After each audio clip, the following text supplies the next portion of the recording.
राज्य शासनाने गुटखा आणि सुगंधित तंबाखूजन्य पदार्थांवर पूर्णपणे बंदी घातली असली तरी सोनई परिसरात आणि मुख्य बाजारपेठेत मात्र या नियमांचं सर्रासपणे उल्लंघन होताना दिसत आहे। सोनई आणि परिसरातील अनेक पानटपऱ्या, किराणा दुकाने आणि छुप्या गोदामातून अवैध मावा, गुटखा आणि सुगंधित तंबाखूंची चढ्या दराने राजरोसपणे विक्री सुरू आहे। विशेष म्हणजे या गंभीर प्रकाराकडे स्थानिक पोलीस प्रशासन आणि FDA जाणीवपूर्वक दुर्लक्ष करत असल्याचा आरोप नागरिकांकडून केला जात आहे। मुख्य चौकात छुप्या मार्गाने विक्री, सोनईतील मुख्य चौक, बस स्थानक परिसर, शाळा महाविद्यालयांचे आजूबाजूचे परिसर आणि ग्रामीण भागाला जोडणाऱ्या रस्त्यांवरील हॉटेल्स आणि पानटपऱ्यांवर हा अवैध व्यवसाय जोरात सुरू आहे।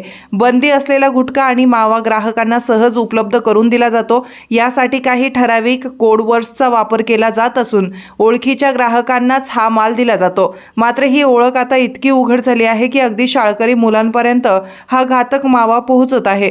तरुण पिढी व्यसनाच्या गर्तेत आणि शाळा महाविद्यालयाच्या 100 मीटर परिसरात तंबाखूजन्य पदार्थांच्या विक्रीवर कायदेशीर बंदी आहे। असं असतानाही पोलीस प्रशासनाचे अर्थपूर्ण दुर्लक्ष। अवैध गुटखा विक्रीबाबत अनेकदा स्थानिक नागरिकांनी तोंडी आणि लेखी स्वरूपात तक्रारी केल्या आहेत, परंतु पोलिसांकडून केवळ एकदाच कारवाई केल्याचा देखावा केला जातो आणि काही दिवसातच हा व्यवसाय पुन्हा पूर्ववत सुरू होतो।